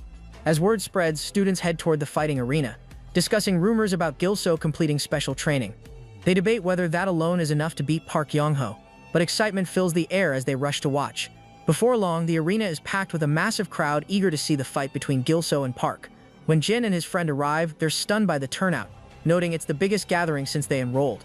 Watching the crowd, Jin admits that Gilso's impact from his last two fights was huge and explains that the true appeal of the fighting arena lies in how it levels the playing field, where strength matters less than the will to fight. Inside the arena, Park arrives early and immediately starts complaining, furious that Gilso dares to come late. Behind him, one of his boys jokes that Gilso probably got scared and ran away, while the other agrees that it sounds just like him. Hearing this, Park laughs, saying it'd actually be better if Gilso ran since they could finish him off properly outside instead. Meanwhile, Jang appears and quietly takes a spot in the upper area, observing as the crowd grows restless, wondering when the fight will start. Murmurs spread as the spectators realize Gilso still hasn't shown up, and irritation starts to build. Some begin shouting, thinking it might all be a joke. Smirking, Park declares that Gilso has fooled everyone again and won't be showing up, suggesting someone should just tell him to drop out for good this time. Down below, Jin's friend nervously asks if Gilso really ran away, but before anyone can answer, a voice from behind cuts through the noise, asking why he would ever drop out. The entire crowd turns, and shock ripples through them as they see a boy in a hoodie. Their jaws drop when they realize it's Lee Gilso, now sporting a completely new look with short-cut hair. As he steps forward, Gilso opens his hoodie and declares that he never felt coming to school was pointless. Trying to hold it in, Park bursts out laughing at Gilso's haircut. The crowd quickly joins in, mocking his appearance and comparing him to someone joining the army or a total otaku. Up above, Jang watches with a faint smile, not mocking but quietly approving. Unbothered, Gilso takes off his hoodie completely and steps into the ring, warning Park to laugh all he wants, since he won't be able to for long. In response, Park reminds him that Jin was just as confident before getting beaten down. But Gilso fires back, saying they'll see who gets beaten today. At that moment, the referee steps forward and requests them to get ready, as the crowd erupts into thunderous cheers. Standing in the center, Gilso reveals his improved physique as he settles into his fighting stance. In his mind, he reminds himself that the old match is over, and that this time, he'll win, even if it costs him his life. With that, the referee signals the start, and the fight begins. Without hesitation, Gilso rushes forward and throws a punch, but Park swiftly dodges it, remarking that good intentions alone aren't enough. In an instant, he counters with a solid hit to Gilso's nose, drawing blood. Wasting no time, Park launches a barrage of punches, promising to make Gilso regret fighting so fearlessly. Gilso tries to dodge, but several blows still land hard. Mocking him, Park asks if he's been practicing on punching bags at some boxing gym and reminds him that this isn't training. Realizing the gap between them, Gilso notes how incredible Park's speed and power truly are. Smirking, Park taunts him to guess where his next slow punch will land before slamming another tremendous blow into him. From the sidelines, the crowd shouts in frustration, yelling at Gilso to stop standing still and counterattack instead of just taking hits. Up above, Jang and the referee watch closely. The referee comments that everything is going as expected and predicts the crowd will only get louder if this keeps up. But Jang smiles faintly, questioning if that's really what he's seeing. and suggests the referee look closer at who's actually more focused in the fight. Back in the ring, Park laughs, declaring that Gilso was born to be a punching bag. However, his confidence wavers when Gilso suddenly stands up again. Puzzled, he asks why Gilso isn't even defending anymore. Inside his mind, Gilso reminds himself that his fight has only just begun. The scene shifts to a flashback, where Gilso is seen apologizing to Jang before the fight for failing to complete the final training session. He admits that he couldn't stand the situation and signed up for the match out of anger, breaking the rule that fighters must complete all training first. Instead of scolding him, Jang calmly reveals that they'll have to change the plan. Before Gilso can respond, Jang suddenly rushes toward him with a grin, announcing that this crash course will replace the final training. Without warning, he delivers a tremendous punch that sends Gilso flying across the rooftop. Taking a deep breath, Gilso charges forward, forcing Jang to step back, but every punch he throws gets blocked with ease. With calm precision, Jang mocks him that he's too slow and weak, nothing like a proper fighter from Six Gates. Hearing this, Gilso silently admits it's true. He's still inexperienced. Even so, he refuses to give up, telling himself he has to win no matter what. Fueled by determination, he finally lands a punch on Jang's cheek. In response, Jang Chung smirks and reveals to him that if he truly wants to win, he must first drop his defense. Back to the present. Jang and the others watch in shock as Gilso goes all out against Park, throwing rapid punches one after another. From the stands, Jang realizes that Gilso's training with Jang has clearly paid off. However, despite his fierce onslaught, not a single punch connects. Effortlessly, Park dodges every strike and mocks him before countering with a heavy punch to the face. Even after taking the hit, Gilso refuses to back down. Instead, he grabs Park's waist tightly, holding on with all his strength. The crowd, however, remains unimpressed, calling the fight boring and one-sided, claiming Gilso is just getting beaten up again. Park bursts out laughing, mercilessly kneeing Gilso in the face while telling him to stop struggling. But to everyone's surprise, Gilso doesn't let go. Inside his mind, he thinks to himself that everything is going exactly as planned. In his flashback, he recalls the final day of his training with Jang. During that session, Jang had told him that once he drops his guard and learns to read his opponent's movements, that's when the real fight begins. At the time, Gilso had tried to grab Jang's waist the same way he's doing now, only to get beaten down again and again. Each time, Jang reminded him that predicting an opponent's next move is difficult, but it becomes easier once they stop moving. Gilso throws a punch that lands squarely on Jang's face during training. However, Jang barely flinches and calmly explains that holding too tightly only leaves him open to counterattacks. To prove his point, he drives a hard punch into Gilso's stomach, sending him stumbling backward. Gasping for air, Gilso realizes he can't rely only on defense if he wants to win. Before he can recover, Jang closes the distance and aims another punch at his face. This time, Gilso blocks it with his forehead, refusing to step back. Impressed but firm, Jang tells him not to aim for big hits right away. Instead, he advises trapping the opponent and wearing them down until the perfect opening appears. Back to the present. Gilso puts that lesson to use, landing a solid punch to Park's ribs. Caught off guard, Park didn't see it coming and reacts with anger, striking Gilso in the face while cursing. Even then, Gilso doesn't let go. He keeps his grip tight and continues hammering the same spot again and again. With each blow, Park's pain grows, and he begins to realize this tactic is becoming a serious problem. Meanwhile, Jen watches wide-eyed from the crowd as everyone erupts in disbelief. Someone in the stands whispers if this is dirty boxing, but Jen immediately recognizes the move. It's a close-range tactic designed to land repeated punches from inside the guard. Frustrated and furious, Park finally breaks free and takes a step back, still shouting at Gilso. Breathing heavily, Gilso steadies himself and notices that Park's guard has dropped. Seeing his chance, he tightens his stance and rushes forward with a punch aimed straight at Park's face. But Park reacts fast, dodging it easily, and laughing as he mocks Gilso's predictable move. Body first, then head. Watching from above, Jang narrows his eyes. He remembers instructing Gilso that training alone can only take him so far. In his words, once inside the ring, all training should be forgotten, because real fights are unpredictable and full of surprises. He had told him not to overthink his technique, but to stay calm, trust his instincts, and wait for the right opening. Back in the present, that opening finally appears. In one swift motion, Gilso grabs Park's head and unleashes a furious punch. Before Park can react, he realizes in shock that the earlier strike was only a feint. With his eyes locked in, Gilso winds up one final hit, and with perfect timing, delivers a massive blow that sends Park flying backward. Gilso lands a massive punch squarely on Park, shouting that this was unexpected too. The entire arena freezes as Park crashes to the ground, leaving the crowd gaping in disbelief. For a moment, silence fills the air, then it erupts. Excitement surges through the spectators as Gilso pumps himself up, declaring that this is only the beginning. In an instant, the kids start chanting his name, calling him the vomit transfer student, while cheering louder than ever. Meanwhile, Park pushes himself up, fuming and trying to regain composure. He convinces himself that the hit was nothing more than a lucky wild swing. Determined to prove it, he charges forward to strike again. But before he can react, Gilso counts out loud and lands 2 sharp punches straight to Park's face. As Park staggers, Gilso adds 2 more hits in quick succession, slamming him back and leaving the crowd roaring in amazement. From the upper deck, the referee watches with a grin, impressed by Gilso's precision and control. Beside him, Jang laughs softly and explains that at this level, stamina and mental strength make all the difference. He points out that sudden, unpredictable attacks like Gilso's can completely shatter an opponent's focus, and now the momentum has clearly shifted in Gilso's favor. Down in the ring, Park collapses again, blood dripping from his nose. Jang watches nervously from the crowd, sensing that something about Park's reaction feels off. Slowly, Park drags himself upright and lifts his gaze toward the upper stands. There, Kang and his 2 friends stare down coldly with their expressions heavy with expectation. In that moment, Park remembers warning him that they worked hard to bring the fighting arena to their school, and that he has to keep winning no matter what. Humiliated and angry, Park curses under his breath, realizing how bad this looks. Determined to turn things around, he steadies his breathing and shifts into the same stance he once used to defeat Jen. He glares at Gilso and declares that he's done playing around. It's time for the kick stance.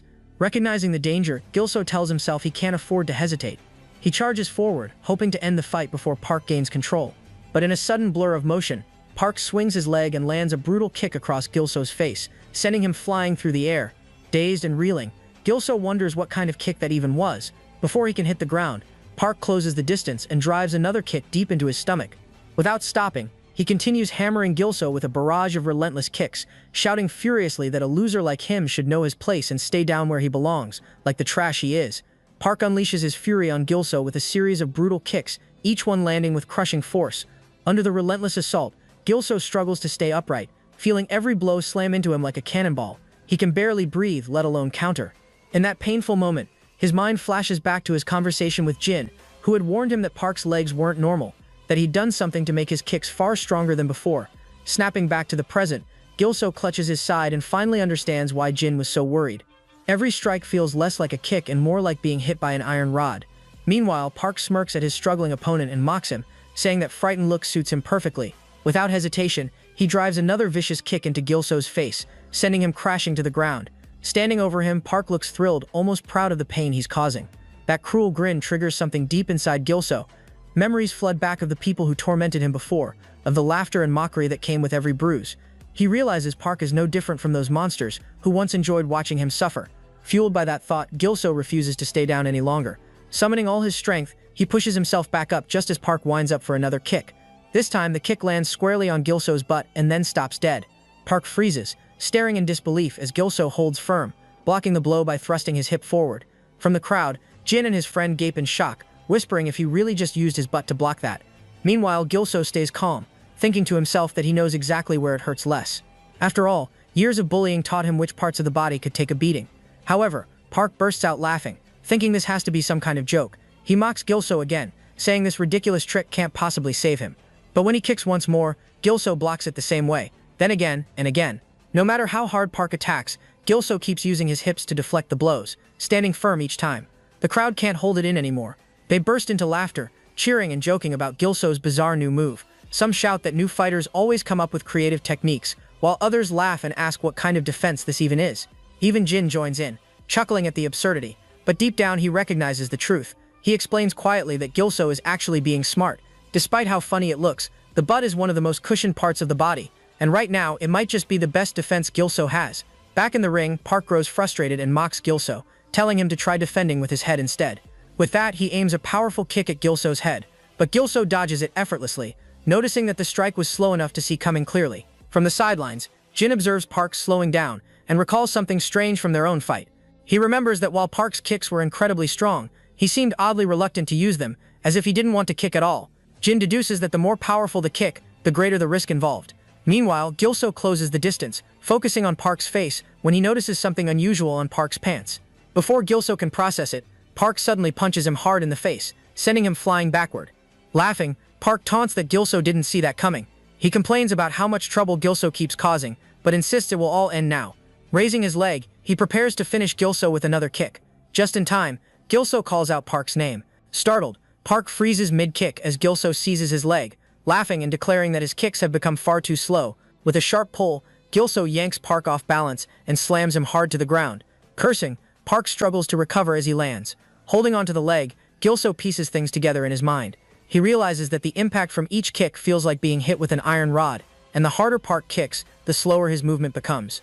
During those slow strikes, Gilso had noticed a strange glint inside Park's pants, right along his leg. Acting quickly, Gilso grabs at Park's pants. Internally panicking, Park desperately hopes Gilso will stop. But before he can react, Gilso tears the fabric and shouts angrily that he's caught him. As he tears his pants, it reveals a metal band strapped at Park's leg.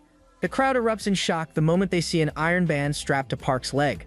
Realization hits Gilso immediately. This explains why he kept losing strength so quickly against those brutal kicks. In an instant, the arena fills with chaos as students explode with rage, shouting at Park and calling him a dirty cheater. Their voices rise together, demanding he get out of the ring and hurling insults with every word. Up above, the referee hesitates and asks if the match should be stopped, but Jang simply smiles and suggests he wait, sensing the fight is already nearing its end. Without wasting another second, Gilso, pinning Park down, unleashes a relentless barrage of punches. Each strike lands harder than the last, driving Park backward as disbelief flashes across his bruised face. Despite his cheating, Park can't understand how Gilso still has this much strength left. Blow after blow, his face swells under the punishment, and Gilso's anger burns hotter with every hit. In that moment, he recognizes the same fear in Park's eyes that once lived in his own, the helpless terror of being completely overpowered. But now that version of him no longer exists. With a final burst of fury, Gilso drives his punch into Park's body, sending him sprawling to the ground. Seeing enough, the referee rushes in and waves his arm to stop the match, loudly declaring Gilso the winner. The arena erupts once more, this time in thunderous cheers as the crowd chants Gilso's name with wild excitement.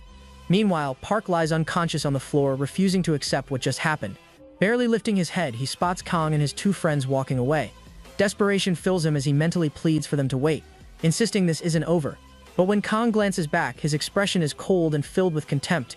Around him, the furious crowd begins pelting stones and cans, shouting that even with cheating, he's still lost pathetically. Their anger builds, promising they'll deal with him again tomorrow. Cowering under the barrage, Park shields himself and wonders in disbelief how everything fell apart so fast.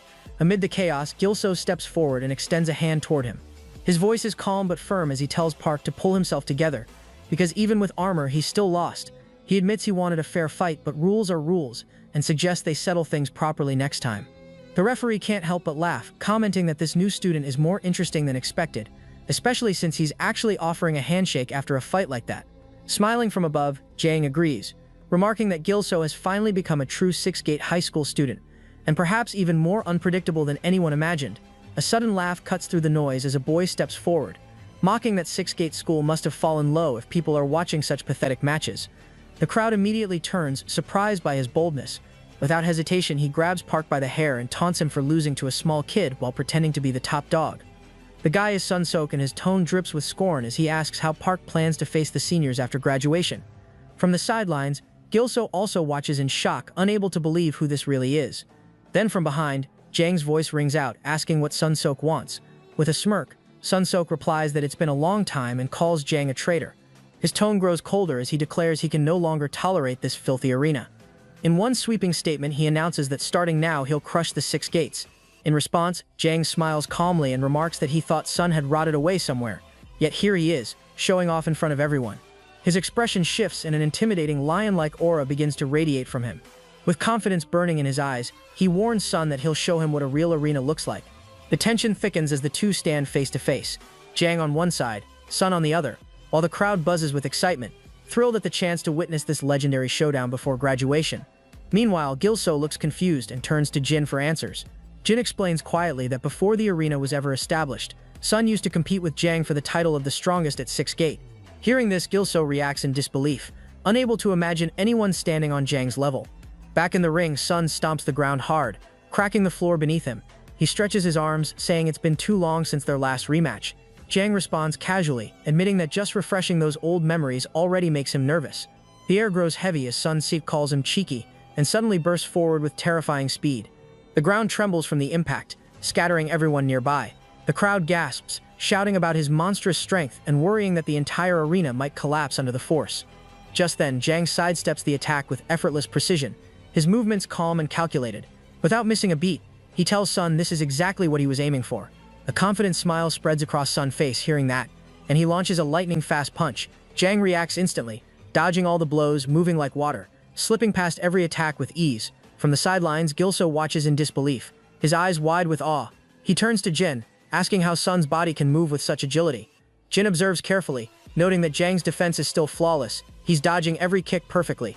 Even so, Gilso's worry grows as he wonders what will happen if Jang actually loses. In a low tone, Jin explains that if that happens, the arena will collapse, and Six Gate will return to its old chaotic state. He adds that Sun is the reincarnation of Hanhei, a name that leaves Gilso confused, unaware that Hanhei is Kang's older brother. Back in the ring, suddenly, Sun's aura surges outward, twisting into the shape of a massive bear. The ground trembles as he declares that Jang is nothing but a coward who runs away. With pride burning in his voice, he claims that while Jang may have won before, he's completely different now. Before anyone can react, Sun dashes forward at terrifying speed and attacks again. Jang ducks low, narrowly avoiding the strike, but a thin cut opens on his cheek, and blood begins to trickle down. Seeing the hit land, Sun laughs triumphantly and immediately presses his assault. Forced onto the defensive, Jang blocks and retreats while Sun mocks him, saying the so-called top dog is nothing special after all. With a roar, he throws a powerful punch that drives Jang backward across the arena. Watching the fight unfold, Gilso clenches his fists and wonders how Jang can possibly defeat this monster. Jang's expression hardens as he admits that Sun has gotten stronger, so strong that even though Jang's skills are superior, he's being completely overpowered. He speculates that Sun must have undergone some kind of secret training. Moments later, Jang stumbles under the relentless blows and crashes to the floor. Seeing this, Sun bursts out laughing and slowly walks toward him with confidence radiating from every step. With cold satisfaction, Sun raises his leg high and declares that Jang has lost miserably before commanding the traitor to die. Jang glares up at him, rage flashing in his eyes. As Sun swings his leg down, the crowd gasps, convinced that it's over. But in the very next instant, Jang moves and his fist connects cleanly with Sun's face in a devastating punch. The impact echoes through the arena as he asks, almost mockingly, how Sun is any different from before. The force sends Sun Seek flying, crashing hard against the ring ropes. Before the crowd can even process it, Jang is already standing in front of him again, his movements blindingly fast. He remarks coldly that this has become a waste of time and needs to end now. Without hesitation, he unleashes a storm of punches, each one heavier than the last. Sun Seek reels from the blows, his mind reeling in shock as he realizes just how monstrous Jang's strength truly is. Finally, Jang draws back his fist and drives it deep into Sun's stomach, the sheer power of the hit shaking the entire arena. Jang declares that this has gone on long enough and it's time to end it. Without hesitation, he drives a devastating punch straight into Sun Sook's stomach.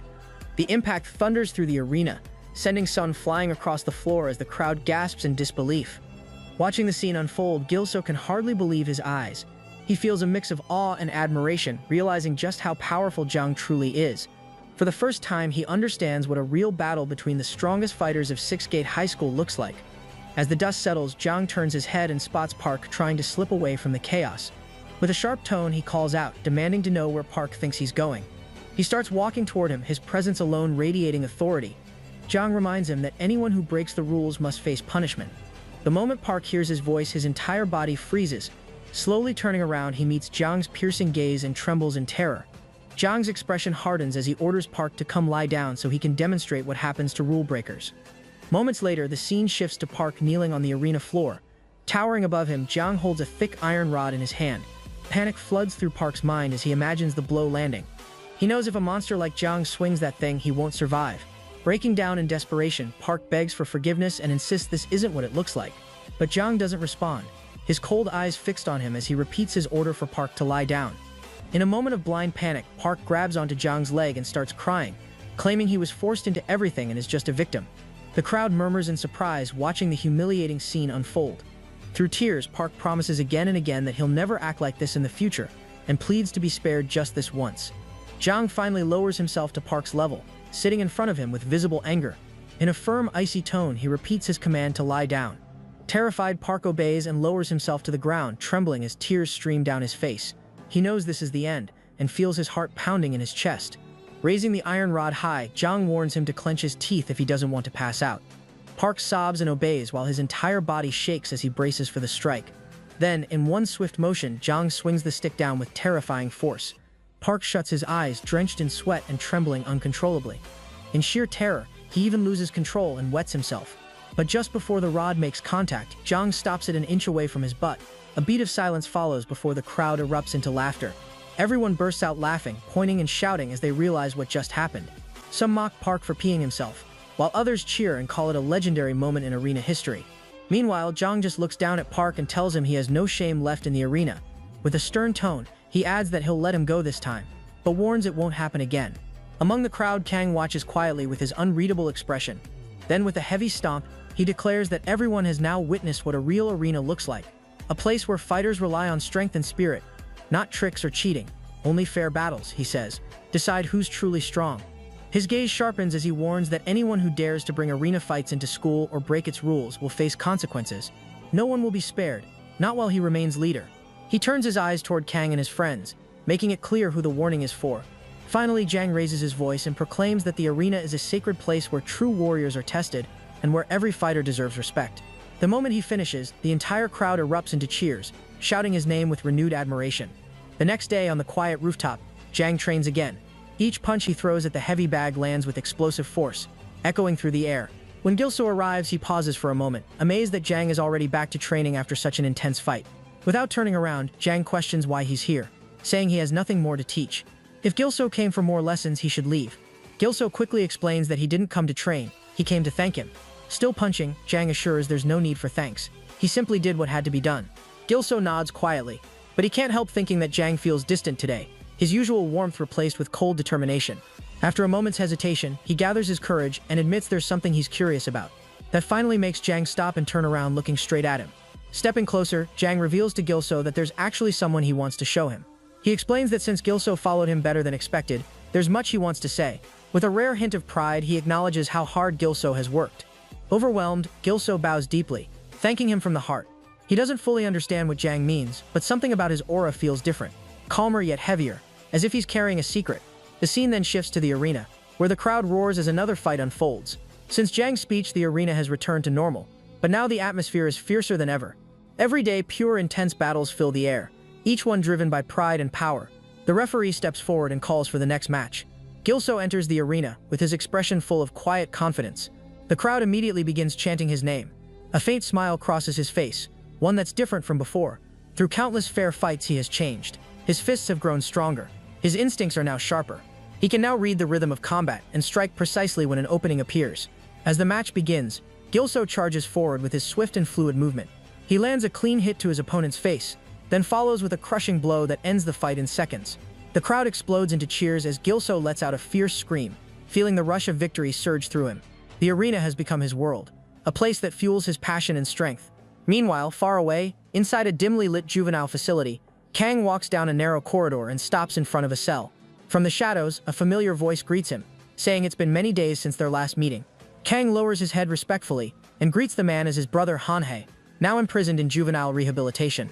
With a calm but dangerous smile, Hanhei says he expected to hear some interesting news. He asks how things are going. Kang answers quietly, admitting that everything has gone wrong as a loser appeared and ruined their plans. Worse, Sun Sok failed to defeat Jang. Hearing this, Hanhei suddenly bursts into laughter so loud it echoes through the hall, ignoring the quiet notice nearby. He mocks Jang for acting like he's become a big shot, saying it's only because the real master is gone. Leaning closer, he declares that just because Jang calls himself the leader, doesn't mean he truly is. In that moment, it becomes clear that Hanhei, the man behind bars, is none other than the former leader of Six Gate High School and the true power that once ruled over them all. Kang assures his brother not to worry, explaining that he already has a plan in mind. He adds that if the school approach fails, they'll simply try another method. Hearing this, Hanhei responds with a cold lesson, saying that only those who've worn a leash themselves can put one on others. His words carry a warning for Kang to stay in line and not make any mistakes. The sharp tone leaves Kang visibly shaken.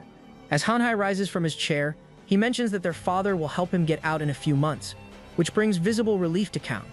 However, before leaving, Hanhei turns back with anger flashing in his eyes and orders Kang not to ruin the family's name. He promises that everything will be taken care of once he's released. Kang nods and agrees, clenching his fist tightly, though it's unclear whether he feels anger, guilt, or determination. The scene then shifts to Jang, who sits in a chair grinning with excitement because he's finally been asked out on a date. On his phone, a message from his girlfriend GD invites him and his friends to hang out with her group in a 3-on-3 setup over the weekend. Feeling thrilled, Jang rushes to ask Gilso and Jin for help. At first, Gilso hesitates, admitting he's never done anything like that before, while Jin mentions he has gym training that weekend. Even so, Jang insists this time is different since GD asked him first. Jin rolls his eyes and reminds him how many times he's misread signals before. Jang argues that being invited out on the weekend is proof enough that it's real. Seeing how desperate he looks, Gilso suggests they help him out anyway, though Jin jokes that he has a talent for being wrong. Frustrated, Young offers to buy them hamburgers if they come. And when Jin adds dessert to the deal, they finally agree. Later at the cafe, Young can barely sit still, fidgeting with his drink as Jin teases him about how many cups he's already had. Gilso quietly observes him and wonders who this girl really is to make him so nervous. As he looks outside, he spots a beautiful brown-haired girl approaching and instantly feels drawn to her, guessing she might be GDA. When Young waves toward the group, Gilso realizes his friend has surprisingly high standards. A moment later, a red-haired girl, actually GDA, walks in with the brown-haired girl and another friend. The girls apologize for being late, explaining that the bus was delayed. Young quickly tells them it's fine and introduces his friends. GDA greets them cheerfully and suggests they all have fun together. As they sit down, Gilso debates whether he should have come, since GDA is clearly Young's crush. But that thought fades fast when the brown-haired girl introduces herself as Jung Mi and sits across from him. In that instant, Gilso feels genuinely happy he decided to come. They order coffee and the mood lightens as GDA asks about their school life. Young tries to sound modest, saying he's just a normal student, but Jin immediately calls him out for never paying attention in class and spending all his time watching idol fan cams. Jung nearly spills his drink while trying to defend himself, but Jin keeps going, adding that he just sleeps through most classes. GDA looks surprised, mentioning that he studies hard at the academy, which makes everyone burst out laughing. Meanwhile, Gilso sits quietly, feeling out of place as everyone else chats and laughs around him. The noise makes him even more hesitant to join in, and he wonders if he should have stayed home. Noticing his silence, Mi turns to him and gently asks if he doesn't like talking. Her question catches him off guard, and he quickly denies it, feeling a mix of surprise and excitement that she approached him first. As they start talking, Mi admits that she also dislikes loud crowds and feels more comfortable in quieter settings. Hearing this makes Gilso relax, realizing they actually have something in common. The two begin to connect over being listeners rather than the ones who lead conversations. Curious, Mi asks about his MBTI and suggests they might share the same type, which makes Gilso smile for the first time that day. Just as their conversation starts to flow naturally, Jin cuts in and suggests they all head to a nearby coin karaoke place. Once they arrive at the karaoke spot, Jin-hee playfully asks Jin how good he is at singing.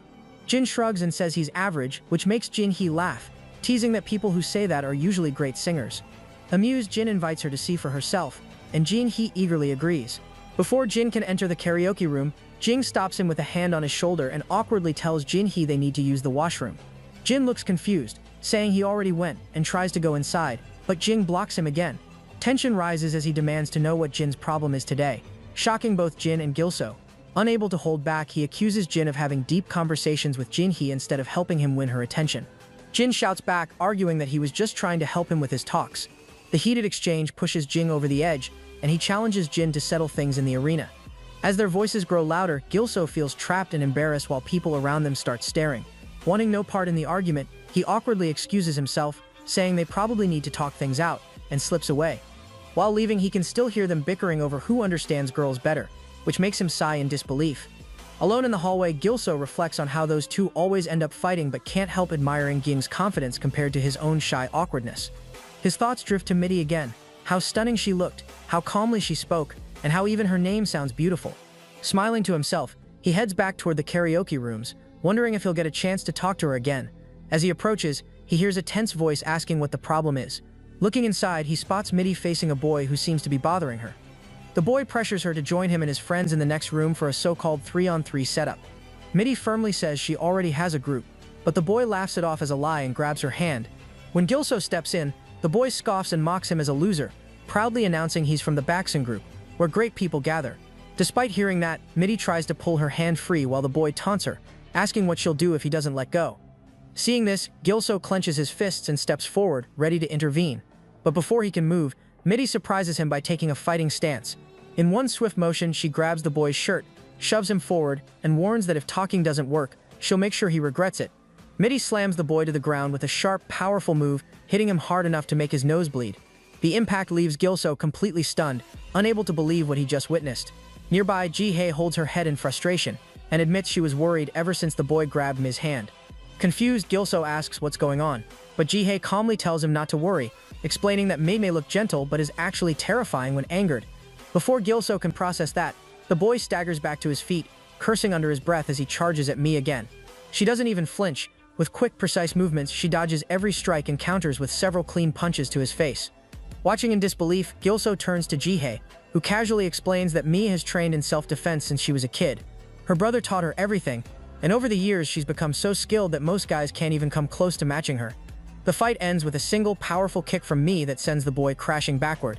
As he hits the ground, Jihye continues the conversation as if nothing unusual happened, mentioning that Mi's brother goes to 6th Gate High School and coincidentally has a one-letter name like hers.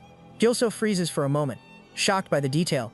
His mind races as he tries to think of anyone from 6th Gate High with a one-letter Jang family name, and only one name surfaced, Jang Chung. Before he can ask, Jihye confirms it with a nod, saying it's exactly who she meant. At that moment, Mi steps forward and presses her foot on the defeated boy's head, telling him he should have let go when she gave him the chance. A loud voice suddenly shouts from behind, mocking the guy for getting beaten instead of bringing girls. Minna looks up sharply and spots 2 more boys stepping out from the nearby room. Her expression hardens as she warns them that they're done for today and should back off. Ignoring her warning, one of the boys charges forward, yelling and demanding to know who she thinks she is. Before he can even reach her, a strong punch lands squarely on his face, sending him sliding several feet across the ground. The punch comes from Gilso, who grabs the boy by his shirt and angrily asks how they dare to gang up on a girl. Watching from the side, Jay looks impressed and remarks that Gilso is something else, noting that people from 6 Gates are on another level. Min nods in agreement while Gilso turns to her asking if she's hurt. She smiles and thanks him, assuring him she's fine, then asks if he's okay after stepping in. Gilso laughs it off, saying it's nothing compared to 6 Gates training, which makes Min chuckle as she admits they would have been in real trouble without him. A moment later, Gyung and Jin rush to the scene, looking confused as they see everyone gathered outside. Gyung asks what's going on, but before anyone can answer, Ji yells at them for showing up so late and points toward where the thugs had been. When they turn to look, the boys are already gone. The group stands puzzled, realizing their attackers have fled. Meanwhile, a short distance away, the same 3 thugs are shown walking down a dimly lit street, muttering angrily about 6 Gates. The tattooed one mentions that Youngnim will definitely be interested in what happened and swears revenge on Mi. Later, as the tension fades, Gilso and Mi walk side by side, chatting quietly while the others walk ahead. Behind them, Mi turns to Gilso and asks when he started fighting. He avoids the question and instead praises her skills, saying she handled herself really well. Deep down, he thinks about how his own training has helped him survive situations like this, and notes that Mi doesn't resemble Jang at all, despite being his sister. As they talk, Gilso mentions that her brother trained her and adds that he's grateful because Jang also helped him a lot after he transferred to the school. Mi stops for a moment, surprised, and realizes that Gilso must be the first-grade transfer student her brother once mentioned. Gilso, curious, asks if Jang actually talked about him. His mind drifts back to something Jang said in the past, how he wanted to show someone something. Gilso wonders if Mi was who he meant, though another thought crosses his mind that makes him embarrassed, realizing that she might get to know all of his loser image by her brother. Just then, she surprises him by holding out her phone. She says her brother once mentioned finding someone interesting, and that she realized it was him. Smiling, she suggests they stay in touch. Relieved and happy, Gilso gladly exchanges numbers with her, thinking to himself how thankful he is that he decided to come along today. Meanwhile, at a dark construction site, a group of gangster boys surround a victim whose mouth is wrapped in plastic. The muffled boy thrashes helplessly, struggling to breathe, until the boss finally rips the plastic off his face. Gasping for air, the boy begs for mercy and promises to return the money soon. The boss smirks and tells him there might be another way to make up for it, by becoming a player. Desperate and terrified, the boy immediately agrees while coughing and clutching his throat, marking the beginning of something much darker. With this, the boss turns toward his men, revealing that they're the same 3 who fought against Min and Gilso earlier. The tattooed one steps forward and respectfully addresses him as Hyungnim, reporting that someone dared to lay hands on members of the Boksan group. Before he can finish speaking, the boss suddenly grabs his lips and yanks hard enough to draw blood. He demands to know if the boy seriously let himself get beaten by a girl. The boy tries to explain, stammering in fear, but his words only make things worse. The boss kicks him repeatedly, furious that he's brought shame to the Boksan name. Another boy quickly steps in and clarifies that it wasn't just anyone. They fought students from 6 Gates. The mention of 6 Gates immediately catches the boss's attention, and his anger shifts into interest as he listens more carefully.